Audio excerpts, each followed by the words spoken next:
HS2. HS2 is a bollocks. The cost of the project is now standing at £106 billion. Just 8 years ago, it was less than a third of that. So by the time it actually gets finished, is it 106 billion, or is it 200 billion, or is it 300 billion? We don't know. Oh, hello there. My name's Gérald Capon, and I made this little video, HS2 is a bollocks, because my research has shown that HS2 really is a bollocks. And I'll explain the different points that I have to make in this video. But basically what I'm going to say is that you don't need to send £106 billion to get the same result, because there are already existing lines going to Birmingham which could be upgraded, and we'll see that as we go along. The question is, does Britain need HS2? Perhaps after you watch this video you might agree with me that perhaps really Britain doesn't need HS2. And there's the question of cost. I covered that right at the beginning, because it is really worrying that a project can triple in price in 8 years when the inflation has been practically zero in that time.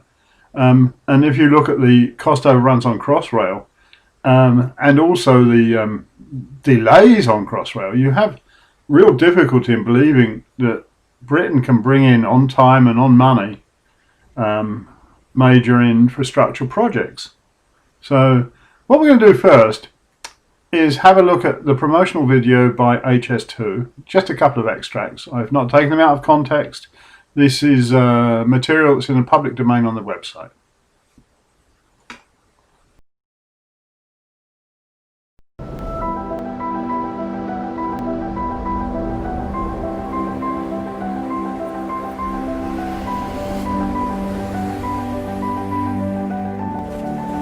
Well, I think you'll agree it's a very slick promotional video. I've left the link to it below. I think you should watch the whole thing.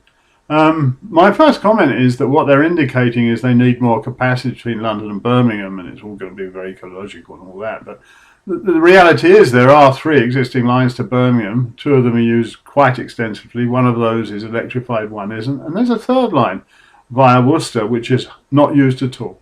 So we'll talk a lot more about all that later.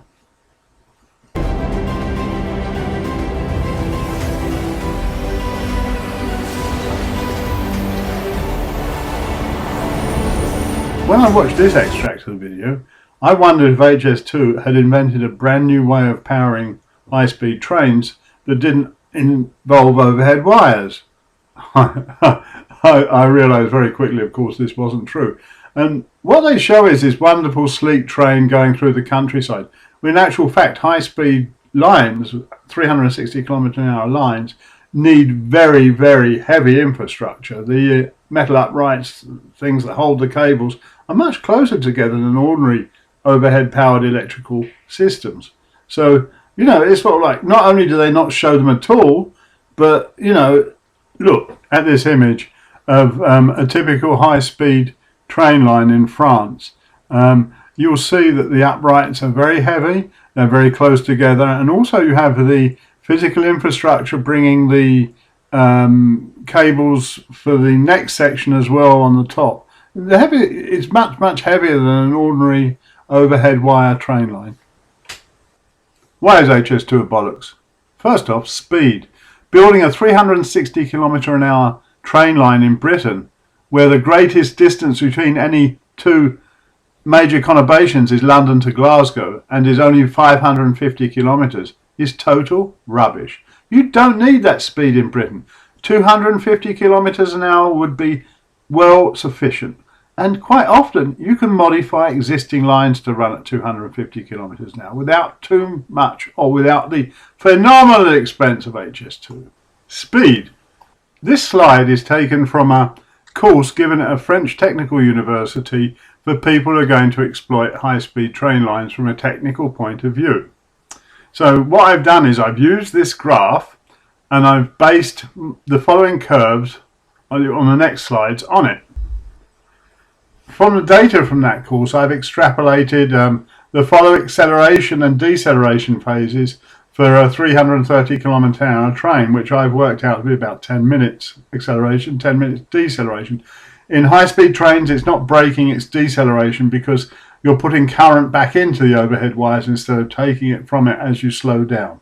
So first of all, we accelerate for 10 minutes. So on this first 10 minutes of this 250 kilometer trip, we will cover at an average speed during the acceleration of 165 kilometers an hour, we will cover 27.5 kilometers. Now we get into the cruise phase at 330 kilometers an hour. The only place in Europe I know where you do 330 kilometers an hour for an hour is the TGV East line going to Germany and France. And that sometimes comes in at it's 315 or 318 kilometers. It comes in at just under an hour. It's the only place I know. On HS2, this 250 kilometers will be going through Birmingham, so it'll be slowing down. So, I'm giving them really the best shot here, 330 kilometers. Then we go into deceleration. So, after 195 kilometers, cruising at 330 kilometers an hour, we then decelerate for the next 27 kilometers, giving the total of 250 kilometers and a journey time of 55 minutes. Now let's look at the same thing for a 250 kilometer an hour train traveling on a 250 kilometer an hour track. The acceleration phase would last 7 minutes, average speed of 125 kilometers an hour. We'd cover 14.6 kilometers. Then we get into the cruising phase, 57 minutes, an average speed of 230 kilometers an hour. I've not used 250 because it's on existing track that's been mostly modified. So we then cover 220.8 kilometers. The deceleration phase is for 7 minutes with an average speed once again of 125 kilometers, covering once again 14.6 kilometers. The journey time would be 1 hour 13 minutes. Is it really worth spending £106 billion to reduce the journey time from London to Manchester by 18 minutes? Here's a snippet from this week's Private Eye, in which they put in grave doubt whether the right hand of the Y going to Leeds, the dog leg as I call it, will ever be built. And if it's not built, this makes this whole project into a total white elephant. Here's a little comparison between a 250 kilometer an hour line to Birmingham and a 360 kilometer an hour line to Birmingham. The difference in journey time is 39 to 47 minutes. Now, if you really think that amount of saving of time is worth 106 billion, I don't think so. The Beeching report has been published. 5,000 miles of railway and over 2,000 stations are to be closed. This is a map of the British rail network in 1962 before the Beeching cuts. Dr. Beeching was the chairman of British Rail in the early 60s and he chopped the network to pieces. It really did take 40 years to get back from it. But what this does mean is that throughout the country there exist places where rail lines used to go, and quite often the viaducts, the tunnels, the bridges, the cuttings, the embankments are all still intact. So putting a new railway line down on those lines would be much, much cheaper than breaking new ground. And not just cheaper. Britain is a very small country. We'll talk a lot about that later. And the south of England is incredibly densely populated. It's one of the highest densely populated places in the world. So what we're going to do is, when there's existing lines, we can build a brand new one. No, it really doesn't make any sense. Almost all the major conurbations in England are, apart from the northeast, are within a 250 kilometre arc of London.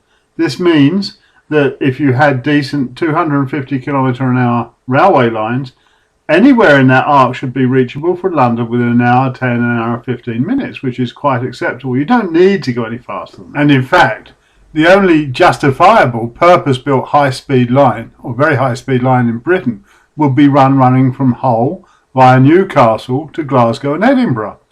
And that makes sense, and it's a cheap line to build because mostly it's going across moors. The NIMBYs might not be happy, but there you are. That's the only high-speed line worth building in Britain, and what I've shown you proves that. So now we're going to look at the three different routes to Birmingham that exist today. I'm not even going to talk about the rest of the HS2 project. I think that in Britain tomorrow, what Britain really needs is really good regional transport, electrified railway lines carrying nice trains between regional centres, not dog-legging HS2 across the country to go to Leeds. Surely it's better to electrify a line going to Leeds rather than build another brand new one. There are two heavily used train lines between London and Birmingham. The first one, of course, is the West Coast line going from Euston to Birmingham New Street. And then the second line is from Marylebone to Birmingham Moor Street. This train line is used very heavily as well, up to 63 trains a day. But this one's using diesel trains, as I'm showing. And this line could be electrified, and it could also even be considered to be fed into London's Crossrail network. If you think about it, there's absolutely no reason why not. And so lengthen the platforms, make the trains as big as Crossrail trains, and you've got a much, much larger capacity on that line. And you get rid of the pollution because there's no more diesel trains. And the third option is the Cotswolds line. But this is going to take a little bit of talking about. Hello there, the Cotswold line. It's a long story. The last 10.5 years of my career, which is quite a long time ago now, it's from 1999 to the end of 2009. I worked for Sunbelt Software until 2006, when we were bought out by Double Take Software, an American company. In the 10 years I worked there, we created 35 well-paying jobs in Worcester, and I really loved the people there, and without the help of my team I couldn't have done that. And at the end they gave me this lovely real silver tankard, and I love what's written on it. And our main office is in Europe. Even though I was based in France, our main office in Europe, the largest offices and the most profitable offices, were in the UK at Worcester. So I used to go at least once a month from Paris to Worcester, sometimes twice, and almost inevitably I took the Eurostar and the train from Paddington to Worcester on the Cotswolds line. So I've been doing it for about 10.5 years. So I know that line inside out. I can tell you there's still 3 sections of single line working, and there's one section between Evesham and Worcester that was single line working. It's recently been made double lane. But there you go. So after all that, the Cotswolds line. First of all, when you leave London Paddington, you go to Reading.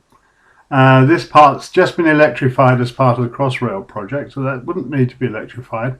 Then you need Reading to Oxford to be electrified, and that would be a good idea to electrify up to Banbury as well, and make a lovely little cross-country link. And then from Oxford you get onto the Cotswold line, which is pretty underused. It's single track, as I said, in several places. So it needs to be electrified to Worcester Parkway, and then from Worcester Parkway it needs to be electrified to Birmingham New Street, and while you're at it you could electrify Birmingham New Street to Gloucester as well. Make a lot of sense for a nice regional connection. And that's it. It's that easy. Cost. Spending 106 billion on HS2 over the next 10 or so years means that all the other Network Rail projects will be starved of cash.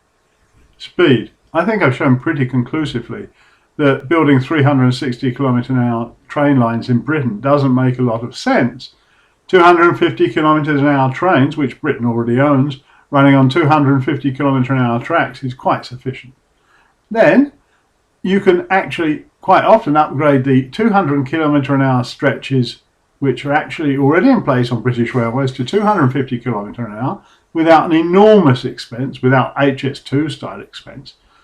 And it just makes sense. And then we've got to look at increasing capacity. Increasing capacity. I've shown that there are 2 lines going to Birmingham which could be electrified and give much larger capacity with much less ecological impact than the way things are done today. Electrifying those 2 lines would give you enormous capacity to Birmingham, and it would also mean that you can mix freight and passenger and high speed much more cleverly.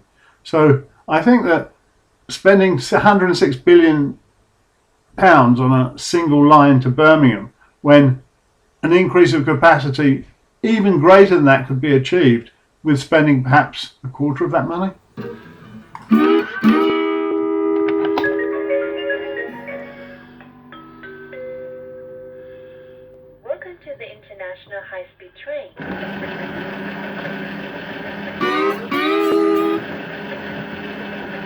And there's the reasons that HS2 really is a bollocks of it. The reality is that HS2 will probably be never finished, and there's very good reasons for this. I hold a master's degree from a French business school, the SEP, and as you can see, the diploma was signed by Dominique Strauss-Kahn, and it was awarded to me by Michel Barnier, but that's another story. The problem Britain has is that it's been hit really bad by the coronavirus. It's running the biggest budget deficit of all the major economies at 18.9%. And that's really pretty debilitating. And equally, if we look at the gross domestic product, it's the country that's taken the biggest hit out of the majors as well in reduction in gross domestic product. You're going to see the tax revenues going from the Eurobond trading in the city, and lots of exports are going to go down because people aren't buying cars anymore, and Brexit will kill the manufacturing of cars anyway. I don't know, Britain can't afford HS2.